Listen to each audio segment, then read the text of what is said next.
আল্লাহ তাআলা যখন বলে দিয়েছেন আদম তোমাকে আমি জান্নাতের ভিতরে বানায় রাখলাম, জান্নাতের ভিতরে বসো, জান্নাতের ভিতরে খাও, জান্নাতের ভিতরে রং তামসার ভিতরে থাকো। এইবার হঠাৎ করে দেখেন জান্নাতের ভিতরে আদমের ভালো লাগে না। কান খুলে কথাগুলো শুনে রাখেন। জান্নাতের ভিতরে যখন ভালো লাগে না, জান্নাতের খানা যখন তার ভালো লাগে না, জান্নাতের বিছানা যখন তার ভালো লাগে না, এইবার মুসলমান তোমাদের পায়ে ধরে বলছি রে বাবা যে শুনে রাখেন, ওদিকে লক্ষ্য করেন না এদিকে লক্ষ্য করেন। মেয়ে জাতটাকে আল্লাহ পুরুষদের কি জন্য আকর্ষণ দিয়েছে সে কথা জীবনে শুনেন নাই, ভালো করে শুনে রাখেন। এইবার হযরত জিবরাইল চলে গেলেন, আদম তোমার জান্নাতের খানা, জান্নাতের ফল ফলছে থাকা অবস্থায় তোমার বেহেশতের ভিতরে কেন ভালো লাগে না? আমরা যারা দোকানদারি করি, কেউ চাকরি করে, অনেক রকমের বাবা বিজনেস করি না নাই ভাই, হিসাব যদি না মিলাইতে পারি রাত্রে কি আমাদের ঘুম চোখের ভিতরে আসে? না না, আদমের যখন ঘুম ধরেন, আদমের যখন ভালো লাগে না। এবার জিবরাইল বলতেছেন, ও আল্লাহর নবী আদম তুমি কি জন্য তোমার ভালো লাগে না, তুমি বলো বলো। আদম বলতে পারে না কি জন্য যে ভালো লাগে না। আমার আল্লাহ বলে, জিবরাইল তুমি চলে যাও চলে যাও। আমার আদমের বাম স্থানের তলে একটা চিকন একটা হাড্ডি আছে না নাই বাবাজি? প্রত্যেকটি মানুষকে দেখেন বাম স্থানের তলে একটা চিকন হাড্ডি আছে না নাই বাবা? এই চিকন হাড্ডির ভিতরে হযরত জিবরাইল যখন এমনি ভাবে যখন আঙ্গুলি দিয়ে ধরল, তার সঙ্গে সঙ্গে বাবা মানুষ যখন গলা কাটা মুরগি জবাই করে দিলে যেরকম ছটফট ছটফট করে রে বাবা, আদমের এবার জান্নাতের ভিতরে এমন ছটফট ছটফট যখন লাগায় দিল, ভালো লাগে না ভালো লাগে না। আল্লাহ তুমি আমাকে কি দেখাইলা রে আল্লাহ? এ বলার সঙ্গে সঙ্গে আল্লাহর কুদরতে দেখেন আদমের বাম পাশে বিশ্ব সুন্দরী একজন মহিলা বানায় দিল, বলুন সুবহানাল্লাহ। এইবার আদম এই দেখেন জান্নাতের ভিতরে ফলের কথা বলে গেলেন, ফুটকির কথা বলে গেলেন, বিছানার কথা বলে গেলেন, কোন দিকে চোখ চলে যায় না। আদমের সব চোখ চলে যায় হাওয়ার ঠোঁটের মধ্যে, হাওয়ার গালের ভিতরে, হাওয়ার শরীরের ভিতরে যখন চোখ চলে গেল, মিনিস্টার ইবলিস এত বড় চান্স পেল। আবার আমি চান্স পেলাম আর আদমকে জান্নাত থেকে কেমনে ভাবে নামান যায়। এবার হাওয়ার রগে রগে ঢুকে আদমের মুখের ভিতরে গন্ধম খাওয়ানোর পর আদম আজকে দুনিয়ার মধ্যে ফেলে দিল না নাই বাবা? দুনিয়ার মধ্যে যত বড় আমরা আমল করি না কেন রে বাবা, যদি মহিলাদের ভিতরে চারটা আমল চালু না থাকে, আমার সিজদা, আজকে আমার হজ, আমার যতগুলা নেক আমল রয়েছে, কোনো আমল আল্লাহর দরবারে কবুল হবে না যতক্ষণ পর্যন্ত আপনার ঘরের ভিতরে মহিলাদেরকে আল্লাহ চারটা আমল না চালু করে দেয়। 3 নম্বর আমল রে, তোমাদের মেয়েদেরকে লক্ষ্য করে দেখেন বাবা, আল্লাহর নবীজি বলে দিয়েছিলেন যে তোমার ঘরের মধ্যে 3 জন মেয়ে থাকা অবস্থায় তোমার ঘরে 3টি জান্নাত। নবীজিকে একবার হযরত আয়েশা সিদ্দিকা প্রশ্ন করেছে, ইয়া রাসূলুল্লাহ আমি আয়েশা আপনার ঘরের মধ্যে যেদিন তিনি এসেছে আমার মুখের ভিতরে আপনার কথা তো জীবনে আমি শুনি নাই, আপনি মেয়েদেরকে মা মা বলে ডাক দিয়েছেন কিন্তু কোনোদিন নাম ধরে ডাক দেন নাই। ও নবীজি তোমার মেয়েদেরকে কেন তুমি নাম ধরে ডাকতে পারো না? আমার নবীজি চোখের পানি জোর জোর করে ছেড়ে ছেড়ে বলতেছে, রে বাবা যারা মেয়ের বাবা হয়েছেন কান খুলে আমার গোশটা আপনারা ভালো করে শুনে রাখেন। আয়েশা যখন প্রশ্ন করলো, হুজুর আপনার মেয়েদেরকে কি জন্য আপনি নাম ধরে ডাকতে পারেন না? আপনার মেয়েদেরকে মা মা বলে কি জন্য ডাকা হয়? আবার নবীজি চোখের পানি জোর জোর করে ছেড়ে ছেড়ে বলতে যায়, আয়েশা রে আমি নবীজির মা নাই, আমি নবীজির বাবা নাই। আমি নবীজিকে যখন তাইফের জমিনের ভিতরে একবার মারে আয়েশা, 2 বার না 3টি বার করে জমিনের মধ্যে বেহুশ করলো।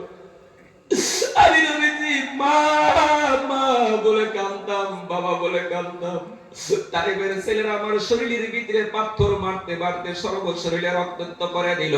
আমি নবীজি হযরত যায়েদের কাঁধের উপর হাত দিয়ে দিয়ে আমি নবীজি যখন চলে গেলাম নিজের হুজরার দিকে, নিজের বাড়ির দিকে যখন চলে গেলাম রে বাবা, এই বউটুকের ভিতরে যারা মেয়েকে বিবাহ দিয়েছেন তারা ভালো করে বুঝতে পারেন রে বাবা। বাবা যদি একটা অ্যাক্সিডেন্টের মধ্যে পড়ে যায়, বাবার শরীরের মধ্যে যদি বেমার এসে যায়, মেয়েগুলো যখন স্বামীর বাড়ির থেকে সরে রে বাবা, মেয়েগুলি সহ্য করতে পারে না, মেয়েগুলি স্বামীর বাড়ির থেকে আব্বা আব্বা বলে এইবার বাবার শীতানের মধ্যে বসে বাবার মাথাটা মালিশ করা শুরু করে দেয়, দেয় না নাই বাবাজি? আল্লাহর নবীর মেয়েগুলো যখন শুনলো রে আমার বাবাকে টাইপের ছেলেরা মারি দিয়েছে। আরে আমার বাবার মা নাই, আমার বাবার বাবা নাই, নবীর আশিক কে আছো রে? তোমাদের পায়ে ধরে বলছি বাবা, নবীজির দুঃখের কথা শুনে যদি একটা ফোঁটা চোখের পানি তুমি এই প্যান্ডেলে বাইরে করে দিতে পারো, তোমার মতন ধন্য মায়ের সন্তান কেউ নাই রে বাবা। আল্লাহর নবী এইবার দেখেন যখন নিজের হুজরার দিকে চলে গেল, আল্লাহর নবীর মেয়ে তিনটি দেখা করার জন্য চলে গেল। বাবা বাবা বাবা বলে যখন চিৎকার ঘরের মধ্যে ঢুকলেন, তিনটি নিয়ে বলতেছেন বাবা বাবা, তুমি কি তাইপের ছেলেদের জন্য কোনো বড় দোয়া মেরে দিতে পারো নাই? তাইপের ছেলেদের জন্য কোন শিকায়ত জানাইতে পারো নাই? এইবার মুসলমান আল্লাহর নবী বলতেছেন, ওরে মা, আমি যদি তাইপের ছেলেদের জন্য কোন বড় দোয়া মেরে দিতাম, তাইপের ছেলেদের জন্য কোন শিকায়ত জানাইতাম, আমার আল্লাহ দুই পাহাড়ের চিপা দিয়া দুনিয়ায় দিনে টুকরা টুকরা করে দিত। আমি নবীজি কার কানে শোনাইতাম লা ইলাহা ইল্লাল্লাহু মুহাম্মাদুর রাসূলুল্লাহ। এবারে দেখেন আল্লাহর নবী যখন বলল তিনটি মেয়ে ঘর দিনে চলে গেল, আপনার ঘরের ভিতরে যদি তিনটা মেয়ে থাকে, চারটা মেয়ে থাকে, লক্ষ্য করে দেখবেন চার মেয়ের বাবা যারা আছেন, তিন মেয়ের বাবা যারা আছেন, তারা নিশ্চয়ই ভালো করে জানেন ছোট মেয়েগুলা বেশি বেশি বাবার প্রেমিকা হয়, হয় না নাই বাবাজি? আল্লাহর নবী তিনটি মেয়ে ঘর দিনে চলে গেল, ছোট্ট মেয়ে মা ফাতেমা ঘর দিনে চলে গেলেন না। এইবার আল্লাহর নবীর শীতলের মধ্যে যখন মাথা মালিশ করা শুরু করে দিলেন, মাথা মালিশ করতে করতে আমার নবীজি ঘুমায় গেছে রে বাবা।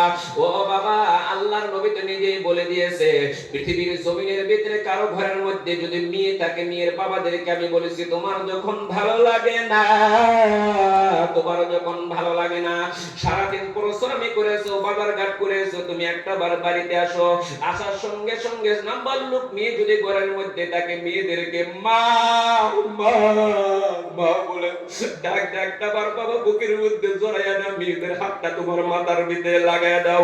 ওয়াটা বিটিক আল্লাহ তোমার কলবের ভিতরে শান্তি দান করো, বাবা সুবহানাল্লাহ।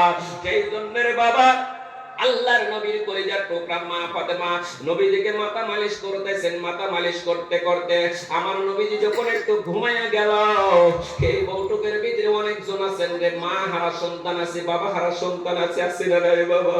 আজ কতদিন হলো বাবাকে বাবা বলে ডাকতে পারি না রে বাবা, মাকে মা মা বলে যারা ডাকতে পারি না, রাত্রে যখন ঘুম আসবেন, ঘুমানোর পরে স্বপ্নের ভিতরে মার সঙ্গে দিদার হয়, হয় না নাই বাবাজি?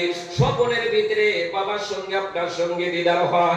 যারা মা বাবা হারাইছেন, স্বপ্নের ভিতরে মা বাবাকে দেখার পর রাত্রে আর ঘুমাইতে পারে না। আল্লাহ, তুমি আমাকে মাকে স্বপ্নে দেখাইলা, বাবাকে স্বপ্নে দেখাইলা, মা কোথায় গেল, বাবা কোথায় গেল? বাবা মা হারা সন্তান জীবনেও সারাটা রাত ঘুমাইতে পারে না, পারে কি বাবা? আল্লাহর নবী যখন ঘুমায় গেছে, মুসলমান তোমরা ভালো করে শুনে রাখো, আমার নবীজি স্বপ্নের ভিতরে দেখে রে, আল্লাহর নবী 6 বছর কালে যে মা আমিনাকে হারাইছে, আমার নবীজির মা শীতের মধ্যে জোর জোর করে চোখের পানি ছেড়ে দিয়েছে। আল্লাহর নবী থাপ্পা দিয়ে হাত ধরলো, ধরে ধরে বলতেছেন, ও মা মা, তুমি আমাকে 6 বছর কালে আমি মুহাম্মদকে তুমি দিন করে কবরের ভিতরে চলে গেলা। ও মা, আমি জীবনে কোনোদিন বাবার চেহারা মণ্ডলী দেখতে পাই নাই, মানুষ একদিন হলেও বাবার চেহারা দেখতে পাই না নাই বাবাজি? আল্লাহর নবীকে গর্বেতে বাবা যখন দুনিয়ায় ফিরে চলে গেছে, মার হাত ধরে ধরে এবার আল্লাহর নবী বাবার কবর জিয়ারত করতো। হঠাৎ করে একদিন দেখে রে, মার শরীরের ভিতরে প্রচন্ড জ্বর, আর বাবা নাই, মার হাত ধরে ধরে করে ওই 6 বছরের মুহাম্মদ মার দিকে তাকায় দেখেন যে মাও দুনিয়া থেকে হঠাৎ করে মৃত হয়ে গেল রে বাবা। আল্লাহর নবী কান্দে বলে, মা তোমাকে আমি হাত ধরেছি, তোমার হাত আমি ছেড়ে দিতে পারবো না রে মা। ও মা, তুমি যখন 6 বছর কালে আমাকে ইতিম করে কবরের মধ্যে চলে গেলা, মাগো মা, সব চাইতে বেশি খারাপ লাগছে, আমি বিকাল বেলায় নজর করে দেখেন, কাছার দিয়ে দেখেন ফিল্ডের ভিতরে ছেলেরা খেলাধুলা করে, সমস্ত ছোট্ট ছোট্ট ছেলেদের মা আব্দুর রব্বর আব্দুল খালিক বলে ডাকে। ও বাবা, প্রত্যেককে ছেলে মার কাছে দৌড়ায় দৌড়ায় যা, মা তুই গালে দিয়ে চুম্বক দিয়ে দে, ছেলেদেরকে দেখেন সন্ধ্যাবেলায় বাড়িতে গিয়ে যায়। ও মা, আমি একদিন মোহাম্মদ তাকায়া দেখি কোন সময় জানি তুমি আমাকে ডাক দিবা মোহাম্মদ বলে। সকল ছেলেদের মা আসলো, আমি মোহাম্মদ তাকায়া দেখি আমার মা কোন সময় আমাকে মোহাম্মদ বলে ডাক দেয়। এবার তাকায়া দেখি সারা দুনিয়ার মধ্যে কোনো আওয়াজ নাই। বেলা তলা সন্ধ্যা হয়ে গেল, আকাশের তারকা উঠে উঠে গেল, আমি মোহাম্মদকে কেউ একটা মোহাম্মদ বলে ডাক দেয় না রে বা। আম্মা হাত ধরে বলছি তোমাকে আমি ছেড়ে দিতে পারবো না রে মা। আল্লাহর নবী এইবার দেখে হাত ধরে এবার মা আমিনাকে যখন ধরে ধরে চোখের পানি ছেড়ে দিলেন, আল্লাহর নবী ঘুমের তিনি চোখ করে দেখেন মা আমিনার হাত ধরলাম, আল্লাহ নিজের মায়ের হাত ধরলাম, মা কোথায় গেল, মা কোথায় গেল।